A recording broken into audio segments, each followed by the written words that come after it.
My name is Evan Frendo, and in this video we're going to be looking at needs analysis in a business English context. I'm going to divide the video into two parts really. After we explain what we mean by needs analysis, I'm going to look at the collecting information phase of needs analysis and then the processing of the information, in other words, the analysis itself. So what is needs analysis? Well, basically it's a process, and we need to collect data, we need to examine the data in any teaching context in order to find out what to put in a course. So it's about collecting data and analyzing that data. And in one way we can see it as going from the general to the specific. In other words, the general information, learning a language, learning a language, English, and the specific information which we require for a very specific teaching context. So in principle, a needs analysis in a business English context is quite simple. We need to work out where our learners need to be. Then we compare that to where they are now, and that produces something we call the training gap. And it's this training gap which we're going to try and look at during any training course. What we're trying to do to find out where they are now is something we call task-based assessment, which means give people tasks which we know they need to be able to do in the future and see how good they are at them and where the problems are. The problems are the things you cover in the course. That's the training gap. So what sort of information are we collecting in a needs analysis? Well, there are so many different ways of looking at this, and if you look in the literature, the business English literature, you will see that different people treat this in different ways. I like to think of it in terms of three types of information. First of all, there's the business information, in other words, the information about the company, about the corporation, or about the students and the learners and their future business needs. But that will give us a perspective. So, for example, if you're a student at a university doing a business English course, you'll probably be looking at maybe job interviews in the future, or writing your CV or resume, or you might be looking at specific types of business. You might be doing financial English or so on. So that's the business perspective. Basically, to get the business perspective, we go out of the education establishment and speak to different stakeholders and get their ideas. Stakeholders are just people who are involved, who have some interest in the training.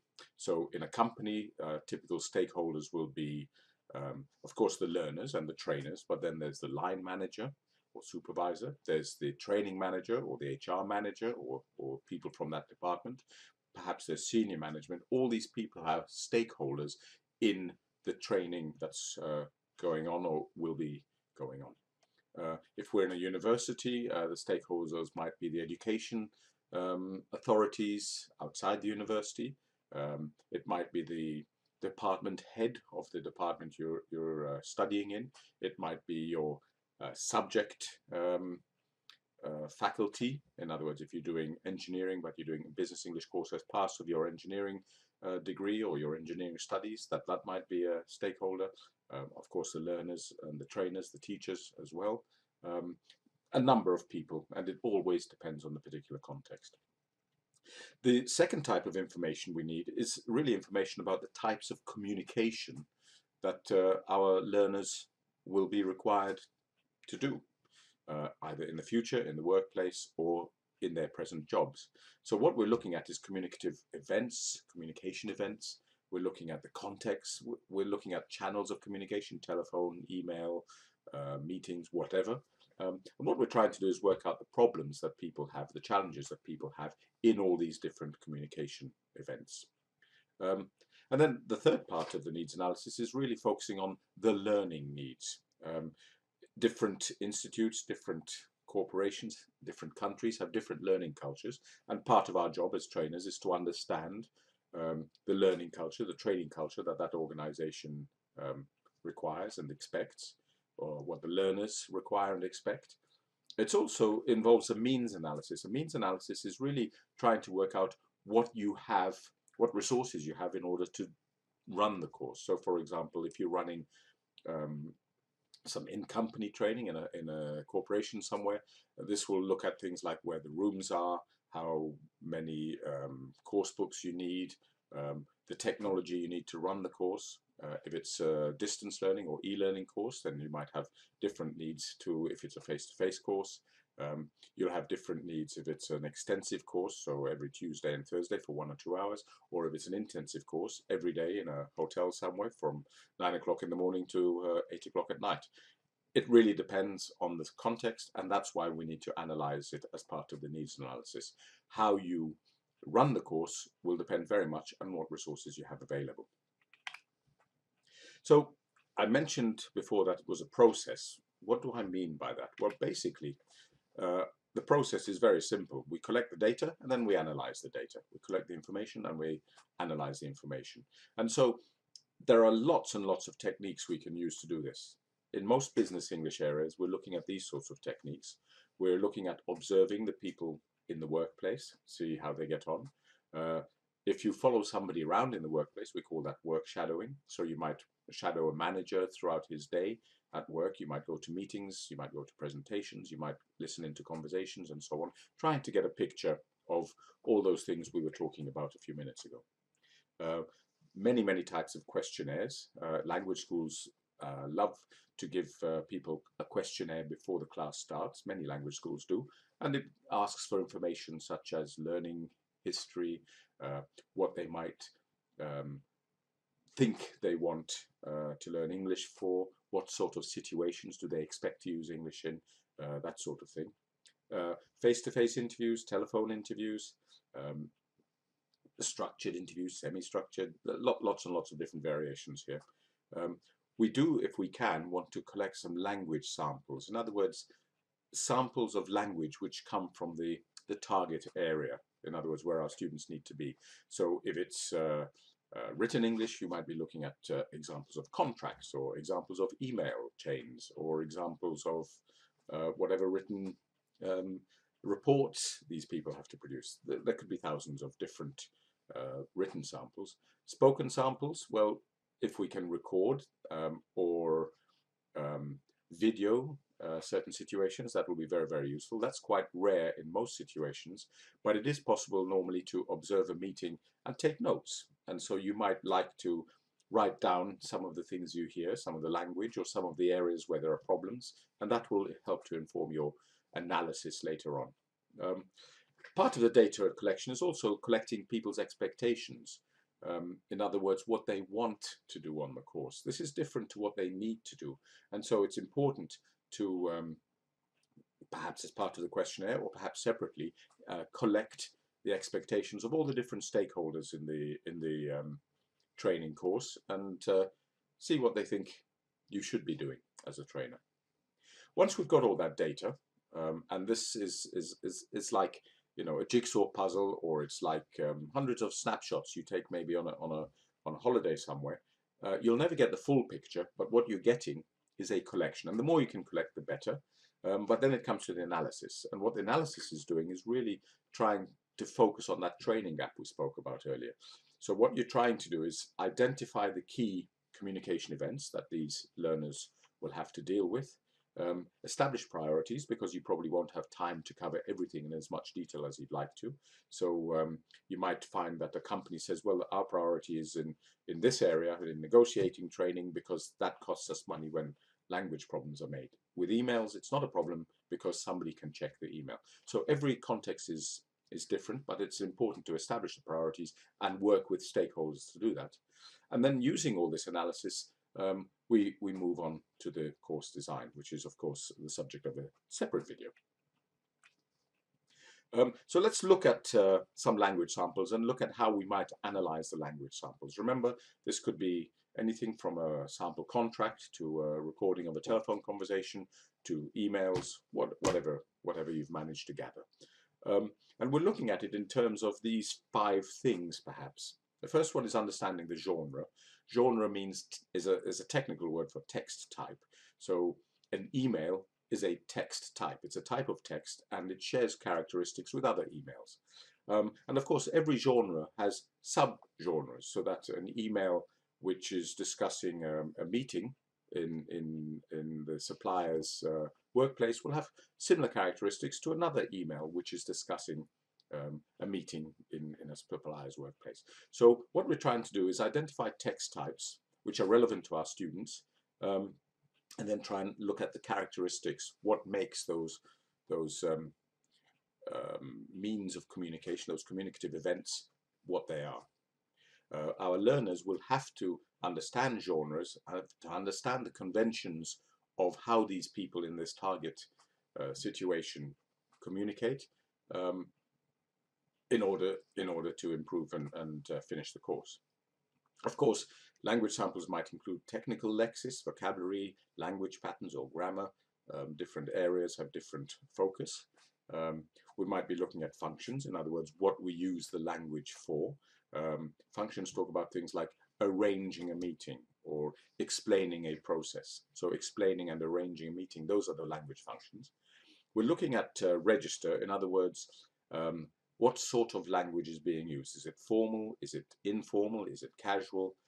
Because this depends on the situation, on the context, and our students, our learners, may have to be able to change the register according to who they're speaking to. They need to make their language appropriate to the situation. And of course, we'd like to learn something about the context that language sample was in. So why are they having this conversation? Why are they writing this email? Where is the conversation taking place? Who are they writing the email to? How often are these sorts of emails written? And so on. As much information as possible.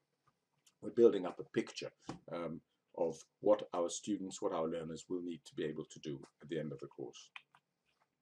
Here's an example of a communicative event which you might have come across when you're doing your needs analysis. Your students, your learners say, yeah, one of the things we need to be able to do is take our visitors, our clients, into a restaurant. And so if we look at that framework I just explained, the genre, perhaps the written genre here would be the local menu. Remember, one of the things people do when they host is they take their visitors to a local restaurant and they like to explain their local food. So you might use the local menu to focus on the lexis of the local food vocabulary. Different countries, the words are very different. We're looking at the language of explaining, of describing, you know, this food is cooked in this way, you eat it in this way. The register is probably going to be fairly casual in a restaurant. And you might find out that the context for these restaurant meetings are perhaps at the end of the day after a monthly meeting with potential clients or something like that. Here's another one. This is a sales presentation. Again, something which your students may need to do. So here the written genres will be presentation slides, but also the product documentation which informs the presentations. People have to be able to deal with that. The lexis they'll be focusing on is the lexis you need to describe a product, perhaps. The functions are introducing yourself, it's a presentation, and then persuading or explaining or making recommendations. It's that sort of thing. The register will probably be a little bit more formal, in the sense that it's not a meeting in a restaurant, but this is probably a situation where people come in, sit down, and you formally introduce yourself and present your company's products. And in fact, in the context here, we're talking about trade fairs. So they may not know the people in the audience, and they're trying to present information to sell their products. Of course, every presentation is different. And so you can't talk about a needs analysis saying, well, I need to learn how to present, because that is really quite a meaningless statement. Every presentation, depending on the context, is different. So a sales presentation for one company will be different to a sales presentation in another company. That's a subgenre of the genre of presentations, but you could have a presentation to present report findings, or you could have a presentation which is quite informal between you and your boss, and you're actually giving a briefing and showing some slides while you do it. There's lots and lots of different presentations. So you must, in this sort of situation, really analyze what types of presentations people are doing, maybe observe them, maybe collect information, or just, if you can't do that, just discuss with the learners, find out exactly what they need to be able to do. There's nothing worse than trainers coming in and saying, I know what a presentation is, and giving their students and their learners completely the wrong advice because they haven't understood the types of presentations that their learners have to do. Here's another communicative event. You're told that your learners have to be able to handle emails to suppliers. So here's a typical one. Hi, Helena. Read my email last week. Can you send us a delivery date, please? Thanks, and say hi to Fu Ying. Smiley face, Pedro. Very common sort of informal email which people write all the time. So here we've got the genre would be the emails to, and of course from the suppliers, because they have to, emails come in a chain. They're very, very rarely standalone. They might refer to telephone conversations or meeting with suppliers. So those are the sorts of things that our learners will have to deal with if they're going to write these emails successfully. The Lexis, generally you could call it supply chain management Lexis, but it could be anything depending on what that person actually talks about with their suppliers. We're looking at things like inquiring, requesting, confirming, ordering, that sort of thing. And the register, of course, the formality is appropriate to the addressee. So Pedro might write to Helena very informally, or the same message could be sent in a much more formal way. Dear Ms. Bianchi, that's Helena's surname, with reference to my email dated 23rd of June, much more formal than read my email last week. I would be grateful if you could send us a delivery date. Kind regards, Pedro Sanchez, Purchasing Manager. So that's pretty much the same email, but with a different register, different level of formality. And like the presentations we discussed a few moments ago, it's important as trainers that we understand the register that our learners are expected to be able to deal with. It's no good going into a company and saying, this is incorrect, you would never say that, unless you are aware of the sorts of things that company says and accepts and finds acceptable in their workplace situation. The context here might be suppliers from the EU, it could be anything. So that really gives you an idea of some communicative events you might like to be analyzing. Let's talk about needs analysis from a slightly larger picture now and just think of some key words which will help us understand this process. First of all, the process is systematic. That means it's planned, it's structured. You're not just going in and randomly picking up data. You are actually going in, picking up data, asking questions, which helps you to find the next data and the next stuff you need in order to set up your course. Sometimes you won't be able to get it, but the whole process is one which is planned, not random. Secondly, it's collaborative. We've spoken about stakeholders. A needs analysis is not the trainer doing the needs analysis. A needs analysis is the trainer, in companies especially, working with HR managers, line managers, superiors, whatever, the learners perhaps, collaborating together in order to inform the course design. It's context specific, so a needs analysis in one company is completely different to another one. You don't have a standard template where it says every needs analysis form looks like this. That can't happen because every needs analysis is done in a different context, in a different place. And so you need to perhaps have a basic template and then you adapt it to each context you're working in. And then from there, that's only an initial questionnaire. And then from there, you move on to all those other things we talked about, all those other techniques, observations, interviews, and so on. It's multi-perspective. It's not only about you talking to the learners. That's absolutely critical. You have to have perspectives from as many places as possible. Another word for this is triangulation. You triangulate your information gathering. So if manager A says this, then you go and speak to manager B and manager C if you can, and see what they think, because it might be that you're getting only a personal opinion from one person. You're not building up a good enough accurate picture of what's actually happening. It's ongoing. Some people think of a needs analysis as at the beginning of some sort of training course, and that's part of a needs analysis, but there's nothing to say that you can't change your course design as you go through the course.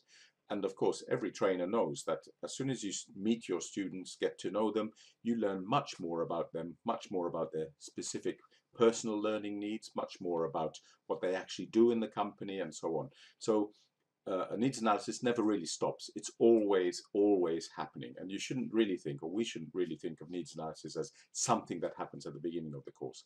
There's an initial needs analysis which happens at the beginning of the course, but the needs analysis itself, in other words, informing the course design, never stops. It's a compromise. You're speaking to a lot of people and their expectations may be different, their needs may be different. The learners might say, well, I would like to focus on grammar and vocabulary because they think that's what they want. And the boss says, well, actually, this person doesn't need to worry about that, but I do want him to be able to handle meetings when he goes to New York. So he's not interested in learning grammar and vocabulary really for his job. He's interested in being able to handle accents, which he's likely to come across when he travels to New York. That sort of thing. So you're picking up as much information as possible, and then you're finding the compromise, and often discussing this with the learners in order to come up with a course design which everybody is happy with. So that really brings us to the end of this very short introduction to needs analysis. We spoke about needs analysis, and the key thing is that it's an ongoing process involving a variety of stakeholders. Please don't think of a needs analysis as a piece of paper, a questionnaire which you give to your students at the beginning of a course. It's much, much more than that.